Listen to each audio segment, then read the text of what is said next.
lots of folks are looking for a new hobby. Well, Violent J and Cottonmouth Kings have a suggestion. It's just this way at the Dim Carnival.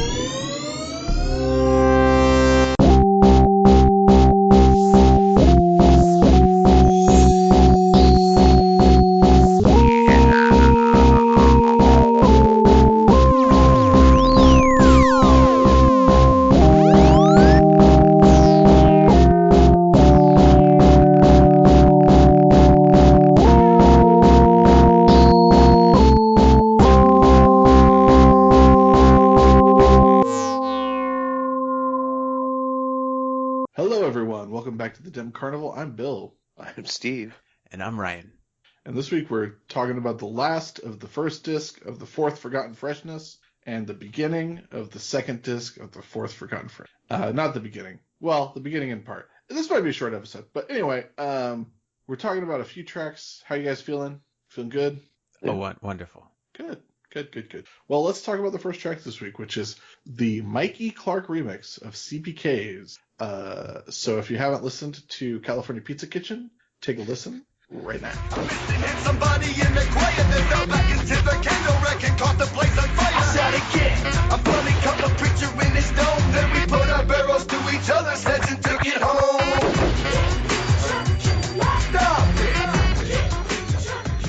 it. Guys, what's your order at CPK? What are you going with? You roll up to the California Pizza Kitchen. What are you snarfing down? Nothing. Great. I've never eaten at one of those places. I couldn't name a single thing on the menu, man. I'm sorry. Pizza? I'm going with pizza. I know. Yeah. Have you eaten frozen CPK, perhaps? Does that come in a yellow box? It does. Yeah, I think I might have. Okay. Yeah. I ate one of those that had chicken and broccoli on it. It was good. I remember. I think it had like a cream sauce. Cream. Oh, you're getting ahead of us. We're still on CPK. In my cream top 10 French song for me. Oh yeah, it's a good one. All right. So CPK is crazy, crooked, and crappy creature calls. Kirk Beach Call. And this is the Mikey Clark version. So we've talked about this. This was on the Wraith Hell's Pit. And this is a different version of the same song that we've talked about. How do you guys like this version, and how do you like it as compared to the original? Well, I think I said, 2 weeks ago, 3 weeks ago, they bring back Mikey Clark, and he does Homies, because it's like it's the family track or whatever. And so right. My assumption or whatever is like, Mike he really wanted to remake this one. And he to me, he did like a, what's that bullshit movie about those brothers? The Irish dudes. Brothers. No, the terrible movie. The Irish brothers who are killers. William. Boondock Saints. Thank you. Yeah. William. I was gonna say William Dafoe. Oh yes. William Dafoe he's excellent in that. Oh. Yeah. To me, it had like a kind of a Boondock Saints vibe. The song, or this version of the song? This version of the song. Like, it feels more, I don't know. It feels like more like a church. Like he's trying to pull it, even though I don't think there's any like church bells or anything like that. Oh, there's a keyboard bell, right? Yeah. There's a keyboard bell sound. And maybe it's just the bell. I don't know. But I don't know why I kept thinking of Boondock Saints. To me, it's like a lot more dramatic, It's like Violent J and Shaggy 2 Dope, but they have leather coats on and guns instead of, jean shorts and knives. Yeah, Daisy Dukes. I actually felt this was like, and maybe it's just been too long since I listened to the original, and I did not go back and listen to the original this week in comparison, but to me, this struck me as a goofier version of the song. And maybe it's the cool saxophone honks throughout, which I really enjoy very much. But I feel like I enjoy this version more than the original. But it's not so drastically different to me. That was kind of my takeaway too. Is I didn't feel like it was exactly different. I had to listen to the other one to even remember like how it was different, because now I was like, that's just what I remember the song being. But when you guys were talking to imagery, I kept thinking, listening to this, and I don't know if the connection was because of the music or just because my mind wandered there on its own, but I kept thinking of the ending of Big Money Hustlers in the church when everyone's fighting. Yes. Yes. Movie clowns never die. Well, what I will say is that when Mikey Clark is doing a track, he's not skimping on anything, because there's a whole lot going on. He does a vocal effect. He has a vocal effect to them that makes them sound a little more tinny or a little more like robotic. There's the keyboard bells. He uses a breakbeat, so throughout the whole song, I think there's the same. He uses the same breakbeat, but he also uses a drum machine beat. And then there's the saxophone, which you mentioned, which is lovely. There's some great old school like scratching. And then there's this like underlying synth, and I think it's the synth that makes it seem more dramatic to me than the original version, which I think I think the original one is a little more clowny and fun than this one. But that was just my take. To me, this version, the whole song, this reminds me of a song-long version of the organ sting and the staleness. Yeah. That song's so good. But yeah, I mean, like, I enjoyed this. I enjoyed this maybe more than the first time we listened to this song for the show, just because maybe it's just the nostalgia we're already getting of like, oh, I listened to this ICP song like 3 months ago, and now I'm listening to it again, and hey, it wasn't bad. And there's a lot of lines, especially in the last verse, that really do it for me. We in the balcony, gone off PCP and Smirnoff. I still love, and just the way it ends is perfect. Just we put each other's barrels to our heads and took it home is the perfect way to end this song. The way they have the gunshots at the end, I think they have them firing right to left and left to right, and then they both shoot at each other or whatever. Nice. And this also ends with a skit. Oh, okay, so yeah, we forgot, or we messed up. Gotta give a shout out to the homie Jiggles who messaged us the correction. We were talking on the track Panties. Yeah. There's a skit at the end of Panties, a Shaggy Two skit. Wiener smells bad. Right, and we couldn't figure out, because the next track was off. The next track was off Terror Wheel. If you can't beat 'em, join 'em. And we weren't sure whether the skit went with either one of those. Well, Jiggles messaged us to let us know that I actually don't know if it was meant to go with the Terror Wheel track, but it is from the Terror Wheel. It's obviously Shaggy as Willoughby Rags, and so we get Willoughby Rags again here in the CPK at the end of CPK. So that makes me think that they just took the skits that they pulled from Terror Wheel maybe and just dropped them in, sprinkled them in. Probably, like in the liner notes for Forgotten Freshness 4, after they talk about the 16th track or whatever. Swallow my nut. After they talk about the 17th track, then it says the skits, and then it's like the skits were recorded in 04, 08, 94. Like, it just lists the years, and it doesn't say which is which. So I can't remember which skit this is. Is this the one where guy's tied up, and there's a guy and a woman tied up or restrained, and he shoots the guy, kills the guy, and he's like, "Now that the Richie's dead." Or whatever, like, whatever. Let's finish the ride together. Salacious crumb thing that he cackles. Yeah, he wants to ride the ride with her. And she's like, "I'll touch your privates." But then he kills her anyways. Let's do it. I'll touch your privates. But then he shoots her anyways, right? And he's like, "Ha ha, just kidding." Yeah, something like standard Willoughby Rags stuff. Yeah, right. Any further or final thoughts about this track before we move along? You got to bloody him up. Gotta bloody him up. Stop it. All right, let's talk about the last track on this disc, which is "Swallow This Nut." And if you haven't swallowed this particular nut yet, feel free to do that right now. Some heads worth paying for, it ain't me. Yeah, gotta love to do it and wanna do it for free, for real. Here's a story about Juggalo Randy. He met a chick, licked a dick like candy, and now he's hooked and he's buying her gold. She whipped his ass like pussy control. All right, so this track features MC Breed, Fish and Grits. Breed. I'm just reading the thing. Fresh Kid Ice and Vanilla Ice. And this was recorded for Forgotten Freshness Volume 4, I believe. It says in the Wikipedia article that it is original. So yeah. I think. Yeah. It's about swallowing this nut. It's about ingesting semen. It's kind of like a Psychopathic Writers track to me. Do you guys have that feel a little bit? Oh yeah, absolutely. Yeah.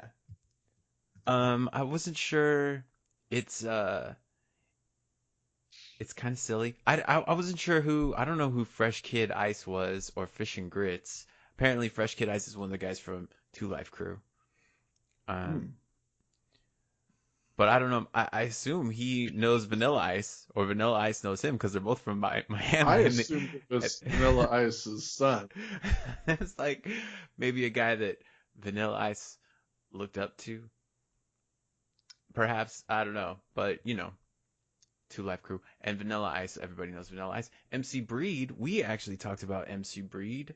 I can't remember which track it was, but one of the ICP tracks that we covered before sampled "Ain't No Future in Your Frontin'," or maybe they pulled a line from it. I couldn't remember which one it was, but MC Breed is a really interesting guy. He is from Flint, Michigan, and that song "Ain't No Future in Your Front" I think came out in 1989. Was a huge radio hit, and so I can only imagine how stoked ICP were that a dude from Flint was on the radio like that. He was probably a big local guy. I'm just assuming. Well, it turns out MC Breed signed with Psychopathic Records. Correct. And so I think this track was sort of like an introduction, may have been sort of like an introduction with him to the Psychopathic Records. Well, so they signed Alex Abbas. I don't have the history in front of me, so I'm trying to remember what I read before. But Alex Abbas started a side record label, a hip hop label. And they signed MC Breed to that label. And he put out New Prescription under Psychopathic Records. And that album was produced by Isham and Lavelle, who we've been talking about a lot. Yeah. Yep. So, it's very, very strange. Yeah. And I'm sure it. Okay, go ahead. Sorry. Oh, and I was just going to say, and then the guy died, unfortunately. MC Breed died in 2008. So it's wild, man. Wild ride for that dude. The last couple years of his life was like 2006, I think his album came out on Psychopathic Records. His album came out in 2005, I believe.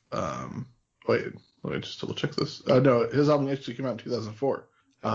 So it was his last album. And I'm sure that ICP was even more stoked to record this track and to have that album come out on a subsidiary label of theirs, because in 2006, Breed was sentenced to a year in prison for violating probation and order in failure to pay over $200,000 in child support. Yeah, he's a deadbeat. And then in 2008, he was arrested in Flint after an in-store autograph signing because he had warrants out for $220,000 in unpaid child support. And later in 2008, he was hospitalized and died. His kidneys failed during a game of pickup basketball. There it is. What a bummer, huh? Just your kidneys go down, and that's it. Go out doing what you love, I guess. Playing pickup basketball and not paying child support. Dude, I can't imagine anyone loving not paying child support to the tune of $220,000. Going to prison for it. prison for $200,000, and then 2 years later you've racked up 20 grand more on that. Right. Would you go to prison for a year for $200,000? I don't think I would. MC Yeah. Breed. All right, so check it. MC Breed did a track. I would definitely do that. The one I want to recommend is Gotta Get Mine from Tupac. 1993. You gotta watch the video. It's dope. They shot the video at Andre Risen's house, the one that Left Eye Lopez burned down. Oh. Yeah. Wow.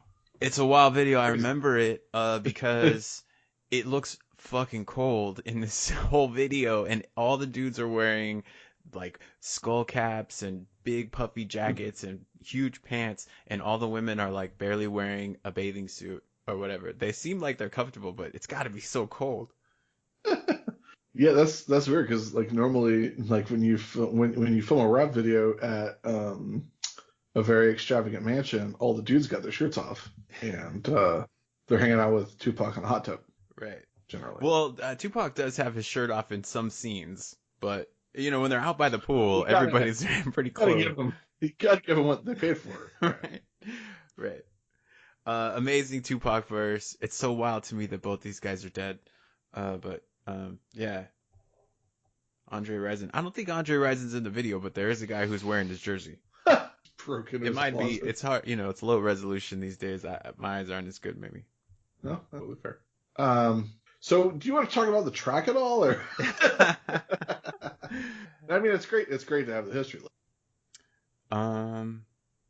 This song to me is like that video of all those guys who recorded themselves humping an ottoman. Yes, the Pretty Ricky guys. Yes. You know, Yeah. really kind of feeling themselves. I think a lot in these tracks or in these verses, but maybe not gonna get as much out of it as they might have hoped. I love these. I love the drop. It's perfect. It's absolutely perfect. It's guys just bragging with like really nothing to back it up, but they're all doing it together, so they're having a good time and they're not hurting anybody. But like, I love that on Know Your Meme, they're listed under Ottoman Humpers. These guys are also the group is known as Peer Pressure, and people grinding on an ottoman or couch while listening to Pretty Ricky in an attempt to showcase their sexual prowess. If you've never seen this video, you should absolutely stop what you're doing and check that video out because it's the best. I'm afraid Steve hasn't seen. I have no idea what the fuck you guys are talking about. Such a bummer, dude. Bummer. Well, Huge bummer. excuse me. We'll enjoy watching that at the end of the episode. Absolutely. But yeah, no, it's much more bragging. It's very like bags of sand adjacent. Just spot on take there, right? I think that there is some funny stuff here and there. Almost exclusively from Jay and Jenny. Right. Yes. I'm Violet J with a gang of dick. I love the way he comes in. Aloha hoes, Big Joe on the intro. Yes. He's got so much swagger, and it's so over the top, and that's what makes it feel like a Riders thing to me. Because Violent J would never have this much confidence, right? He hates himself, Yeah. you know, and he's always talking about his smelly green dick, you know. And so I feel like when he comes in, he's like, "Yeah, I got a huge dick for your mouth." It's kind of like the same thing of like, "I got 20 AKs," you know. Also, I don't necessarily like the verse, but I do like just the concept of Juggalo Randy. What is up with Vanilla Ice's voice? Why does he do that? It's just like what Eminem's been doing the past 7 years, where it's just like you find out you have an angry voice and you do that voice and you don't do anything else. Yeah. I don't know. I think he should just sound like what he sounds like. It'd probably be better. I don't know which one is MC You're damn Breed. right, it's a Stanley. What? I don't know which one is MC Breed, and I don't know which one is Fresh Kid Ice. I don't know, You know, which one. of the verses. And Fish and Grits. Couldn't tell you. Yeah, no, I don't even know if that's a person on the track, or just like what they were eating in the studio that day? Or I imagine I it's watched the about person 5 singing the hook. seconds of that Ottoman thing, and that's ridiculous. Wait, did you have the sound on though? I could hear it a little bit. Sounds important. I'm not watching teenagers hump a Ottoman. They're probably 30. Right. Yeah. It's like a kid to me. I don't know. I was looking on my phone. Anyway, Steve, thoughts on the track? Well, you know how much I love sex songs. It was gross. I listened to it once, and I don't really have a lot of thoughts on it. I just didn't really care for it. It wasn't very funny. Okay, wait. But what about when Shaggy shoots hoops with his 2 balls right into her pussy and slam dunks him in there? I don't know. Sometimes I guess it just has to depends on my mood when I was listening to it. If it like tickles my fancy. Well, if you feel it tickling your butt, that's Violent J's beard. All right, shall we move along? Yeah. All right. Well, before I go, I guess the one thing that I want to say is that if I could, the thing that I have to do is to suspend my disbelief that all the people, that adults hopefully that are involved in these scenarios are consenting. And if that is the premise, then some things can be really funny. But there's definitely content in this that is obviously not consensual, and that's and that's really fucked up. So yeah, thank you for addressing that. Okay, cool. Absolutely worth noting. And part of what makes this song so gross. All right, let's. So last week I said that we were going to talk about some stuff off the second disc. The intro, which I assumed, given its ICP, would be an actual intro and not just a chainsaw sound. Because the intro on the second disc is just a chainsaw and spooky noises, and a voice saying it all begins in 1994, and then it goes into Dead Pumpkins, which we've already talked about. So I thought I had identified all of the tracks that we have not talked about before, but apparently I did not. So we are going to talk about Pumpkin Carver, because we've talked about Dead Pumpkins, Mr. Rotten Treats, Halloween on Military Street, and Mr. Johnson's Head.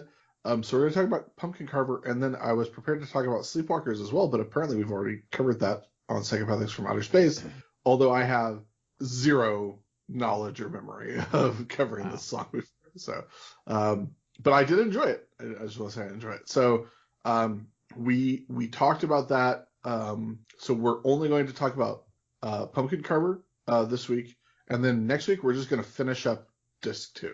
We're going to do Toxic Love, Silence of the Hams, Thug Pit, Murder Cloak, and Wicked Halloween.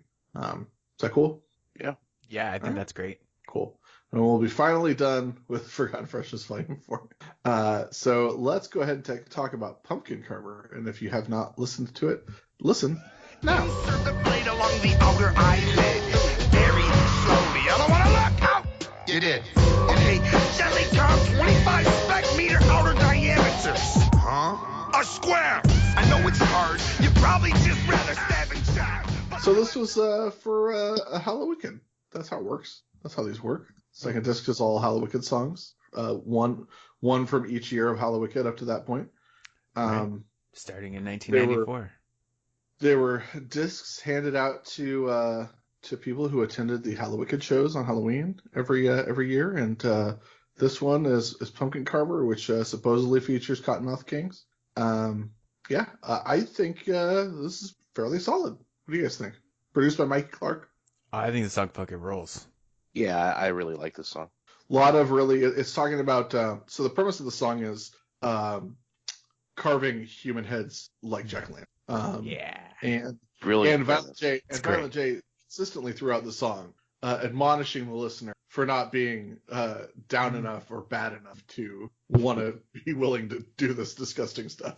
And I think that this is pretty much a perfect example of ICP firing on all cylinders with a great premise that they fully commit to, that's totally within horrorcore, totally a creepy, grisly subject that is like super graphic and super gross, but managing for it to be like really funny and entertaining rather than like icky to listen to. Mm-hmm. Yeah, I wrote this Well is like put. top best Violent J stuff. Elsewhere. It's got really strong Mad Professor vibes to me. It feels like Mad Professor, like the next chapter. But yeah, the spooky ghost sounds in the background, the howling dog and the cat. Love all those Halloween sounds. Yeah. Just right from the beginning where they see someone walking by and they talk about how big his head is and that he looks like a stop sign. They're like, we got to get that ball of brains. Yeah, we gotta get him. And Cottonmouth Kings sound good on it too. I mean I've heard their music before, not too much, but I their chorus I guess is nice. I appreciate it. It's got a very like obviously a stoner vibe to it with it not being a stoner song, and I think that's cool. I haven't listened to any Cottonmouth Kings as far as I know. I think this is this the first Cottonmouth Kings that we've had? I think that they were on the Green Book. Oh, I can't be certain. I think they were on Green Book. Well, I haven't listened enough to be able to recognize. And so I don't know who. I'm sure we'll get plenty more of Cottonmouth Kings as the years roll on here. I mean, it sounds good to me. But they play guitars, right? They have instruments, and then there's I don't know if rappers. they play I guitars. don't think so. There's no. They don't play guitars. It's just rappers. I mean, there may be like rock elements to their music, but I don't think the two gentlemen in question play instruments. But I don't know why I always thought that there was a band. They sound like a band. They sound like a rap rock band. Like they sound like the name Cottonmouth Kings sort of evokes a little biscuitness.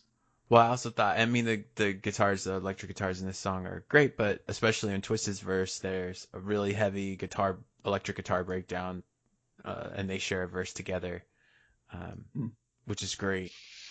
And so that made me think also that they had guitars in the band, but of course that doesn't mean anything. It's ICP. They don't have guitars in their band. But then the one thing about that is when they come back in after Twisted do such a great verse, Violent J is like, okay, that was great, but this is my track. He like steals it back from them. Yeah. Which is kind of interesting. I just watched a really gross horror movie today that had some elements that are in this song also. Yeah. But yeah, I What like was it? So it's called Possessor. It's a really, really good movie. It's by David Cronenberg's son. Wrote and directed. Yeah, I was just reading about that. Yeah. If you ever want to watch a horror movie again, Steve, I recommend it. I think you would probably enjoy it. It's not super over the top gory because I don't know if I can handle that. No. I mean, there's a few scenes that are extremely gory, but like overall, it's mostly like a psychological horror. Okay. I've watched a few horror movies lately. I watched the two Conjuring movies. I will say it's one of those horror movies that's like a huge bummer. Like it's not easy to watch, but it's definitely worth the time to watch it. Okay. But I do like Violent J in here doing. He's freewheeling in a lot of this. Like right from the beginning when he's like, I carved pumpkins, chop, chewy, slice, swing twice, stab, screwy, ooey, chewy, dewy slop. It all starts with a quick chop drop. I also like cut along the hairline bowl cut, but then he like goes back to like boing brains, snippety snip all the veins. Like he's just like off the hip here, and like lots of sounds and quick little ditties. It's fun. Yeah. Yeah, I really love his like instructive nature. I think you mentioned earlier. Yes. And the way he's kind of giving the details of following the hairline or really carefully inserting the knife around the eye socket. It's also absolutely textbook Violent J comedy stylings, like encapsulated in gently count 25 spec meter outer diameters. A square. just like Violent J's adverbs are always fucking the best because gently count is not a thing. J, Violet J says it, and now it isn't, and just I love it so much, man. It encapsulates who he is. It's so good. Agree. This song is like almost 5 minutes long. It's it flies by. It goes by so fast. Yeah. And there is a final verse by one of the Cottonmouth Kings, right? It might be both of them. Who knows? Apparently, I went to their Wikipedia page, and it could be one of several gentlemen. Apparently. Allegedly. So who's to say? D-Loc, Johnny Richter, Saint Dog, the recently deceased. Well, Daddy X, perhaps? Yeah, maybe it's Daddy X. Maybe it's Daddy X. Perhaps it's Daddy X. So much fun, man. Love this song. Yeah, no, it's good song, and I'm glad that we listened to this song this week. Yeah, I think I listened to this song the most. Actually, listened to it over and over and over again many times. It's pretty much everything you could possibly want out of an ICP song, honestly. All right, is that it? Steve, let's hear your thoughts on Pumpkin Carver. I already gave them. Okay, that'd be the hobby. Nah, I mean, this is a song that goes back for me as well. I mean, I wouldn't always listen to it if it came up on my playlist, but it is a song that I did enjoy listening to. I also found that funny reaction video to Oh yeah, 60 guys, and that lady was funny watching her watch, like the look on her face when he's like saying bloody stuff. So I thought that was pretty funny.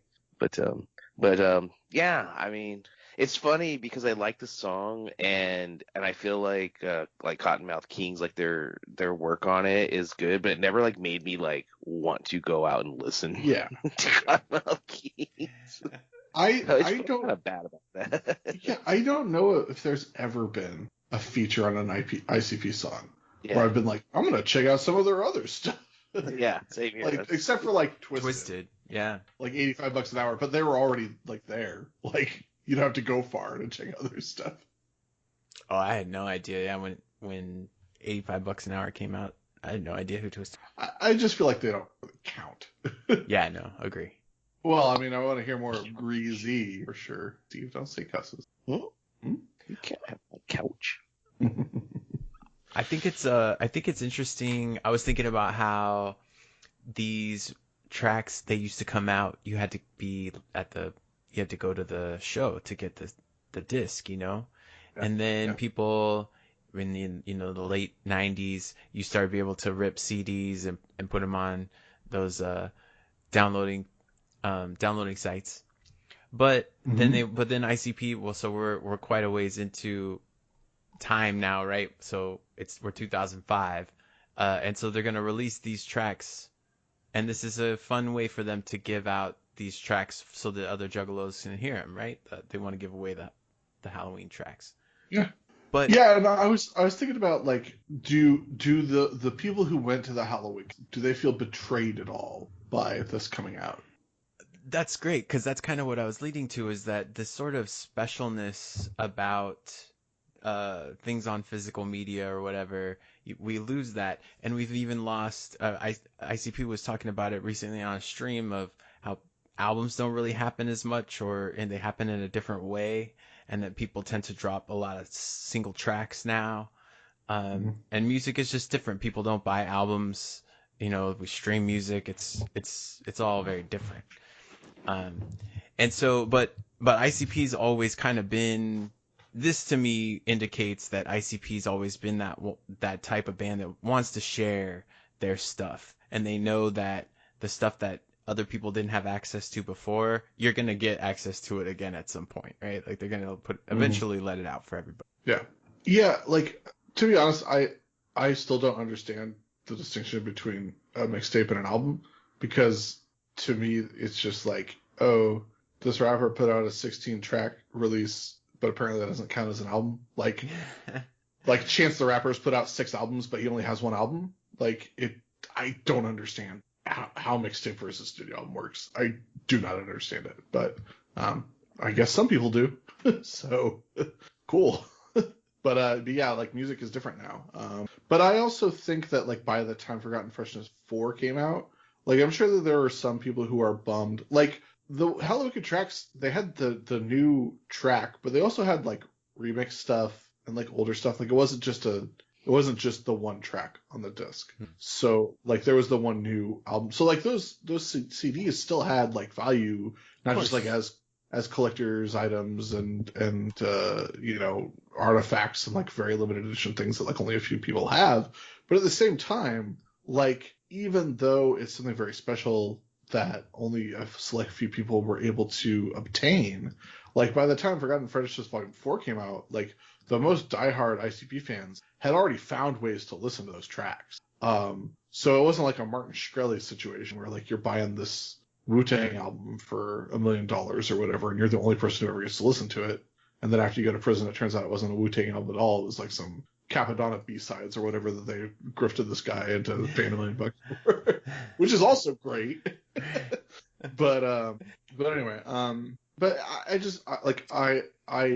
I doubt there were many people who felt betrayed by them releasing all the Hello Wicked tracks on Forgotten Freshness 4. Especially because at that point, like all the Forgotten Freshness is like, oh, you sort of expect it to be a double album, and like, what are we going to fill out the second disc with? So we don't really have a lot to go on at this point.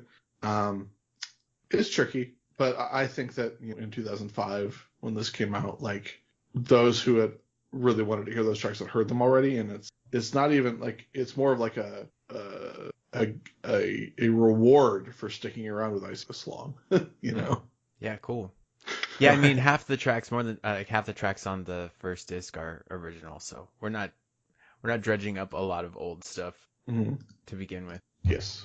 I am excited to finish Forgotten Freshness Volume 4 next week, and I'm very excited to get to talk about Toxic Love with Steve on a podcast. So, I mean, we might just get to Toxic Love and then have to bump the other ones to the next week, but I'm just kidding. I'm excited that we are going to talk about a bunch of Halloween tracks because it's not Halloween time. That sounds like fun to listen to a bunch of Halloween. Well, what is March if not the Halloween of the spring? All right, everybody. Thanks for listening. We appreciate it. Send us corrections, missives, love letters at dimcarnival@gmail.com. You can follow us on Twitter, Instagram, and on YouTube, Dim Carnival. And you can follow me on all social media at Sundown Motel. Thanks to everybody for listening. We appreciate it. Leave a 5-star review on iTunes, rate and review. And until next week, I'm Bill. I'm Steve. And I'm Ryan. And remember, you swallow a nut if you want to.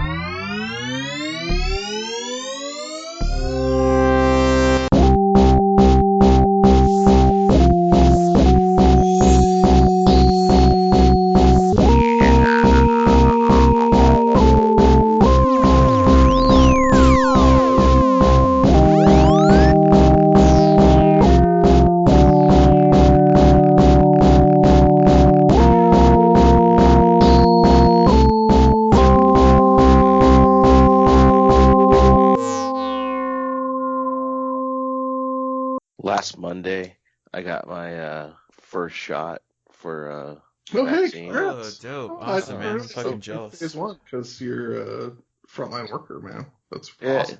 Oh yeah. Oh, thanks. I wasn't expecting that reaction. Pretty good. The story was funny because when I got it, I was telling the lady who was giving me the shot. She did it on my left arm, and then I got the Jesus molesting that guy tattoo. Janet Jackson poster, but with the Jesus. Yeah. And I was like, yeah, I go, you got a place to aim. She's like, oh, I know, it's true. I was like, try to get him between the eyes. And then she told me to relax my arm, and then did my shot and go home, take a shower. Because right away, every time I've been going to the doctor's office, first thing I do is take off all my clothes and jump in the shower.